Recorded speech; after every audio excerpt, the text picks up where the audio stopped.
গাজীপুরে ছবি তুলতে গেলে এক মাদ্রাসা ছাত্রীকে ধর্ষণের অভিযোগ উঠেছে স্টুডিওর কর্মচারীর বিরুদ্ধে। অভিযুক্ত কর্মচারী হাসানকে আটক করেছে পুলিশ।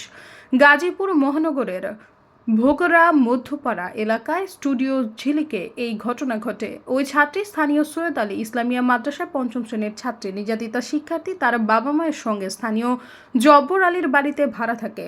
ভুক্তভোগীর বাবা জানান, তার মেয়ে রবিবার সন্ধ্যা 7টার দিকে বাসার পাশের ওই স্টুডিওতে ছবি তুলতে যায়, কিন্তু আধ ঘন্টা পেরিয়ে গেলেও মেয়ে বাসায় না ফেরায় তিনি নিজেও স্টুডিওতে ছুটে যান। স্টুডিওর মালিক সেখানে ছিলেন না। দরজা ধাক্কা দিয়ে ভেতরে গিয়ে হাসানকে অস্বাভাবিক অবস্থায় দেখতে পান। এ সময় তাকে আটকে পুলিশের হাতে তুলে দেওয়া হয়। তার বিরুদ্ধে আইনগত ব্যবস্থা নেওয়া হয়েছে বলে জানিয়েছেন পুলিশ। অভিযুক্ত হাসান পটুয়াখালীর নৌমালা এলাকার বাসিন্দা। সৈয়দা ফারিয়া, সমযোগ।